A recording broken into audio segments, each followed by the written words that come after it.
Olá, seja bem-vindo ao canal Recapitulando. Hoje a gente vai mergulhar numa passagem assim muito forte, né? Lá do livro de Gênesis, na Bíblia, capítulo 22.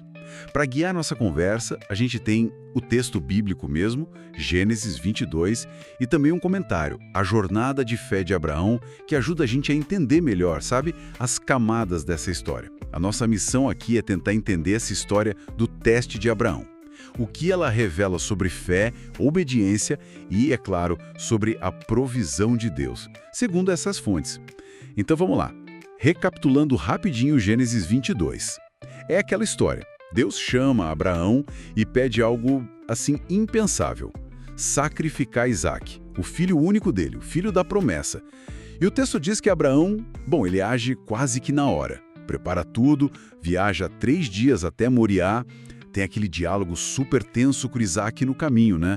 Quando o menino pergunta, cadê o cordeiro para o sacrifício? Sim, e a resposta de Abraão é marcante. Deus proverá para si o cordeiro. Uma fé impressionante ali já. Exato. Aí eles chegam, Abraão constrói o altar, amarra o filho na lenha. Nossa, é difícil até de imaginar a cena. E bem na hora H, quando ele está com a faca levantada, um anjo aparece, intervém. Impede o sacrifício. Isso, e aí ele vê um carneiro preso pelos chifres num arbusto. E oferece esse carneiro no lugar de Isaac. Por isso ele chama o lugar de Jeová Jiré, né? O Senhor proverá. Exatamente, e logo depois Deus reafirma a aliança, a bênção sobre Abraão e a descendência dele. É uma narrativa muito densa. Sem dúvida. E esse comentário, A Jornada de Fé de Abraão, ele traz umas análises bem interessantes. Por exemplo, a natureza da fé do Abraão. Ele acreditou e agiu, mesmo sem, entender o caminho todo, o como as coisas iam acontecer, ou o resultado final, sabe? É aquilo que Hebreus 11 fala, né? A fé como a certeza do que se espera, a convicção do que não se vê. Ele demonstrou isso várias vezes ao sair da terra dele, ao crer na promessa mesmo idoso, e aqui ao oferecer Isaac, confiando que Deus podia até trazê-lo de volta dos mortos. Uau. Outro ponto que o comentário levanta, e que acho fundamental, é a diferença entre o teste de Deus e a tentação, que viria de outra fonte, né?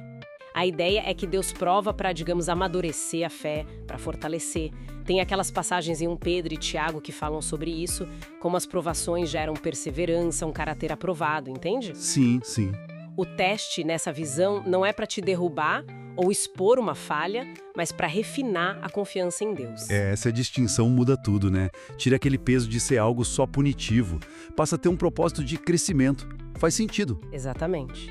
E isso leva a gente para o paralelo mais, talvez, profundo que a análise faz. Esse pedido de Deus a Abraão, ele é visto como uma prefiguração. Uma prefiguração, tipo um sinal do que viria depois. Isso, um símbolo, uma sombra do próprio Deus oferecendo seu filho Jesus. O comentário conecta isso com João 3,16, Deus amou o mundo de tal maneira que deu seu filho unigênito, e Romanos 8,32, aquele que nem a seu próprio filho poupou. Entendi. Nessa leitura, Abraão, com toda a sua dor, mas obedecendo, ele meio que reflete o pai. E Isaac, ali disposto, aponta por filho, para Jesus. Forte isso. E o clímax simbólico é a substituição.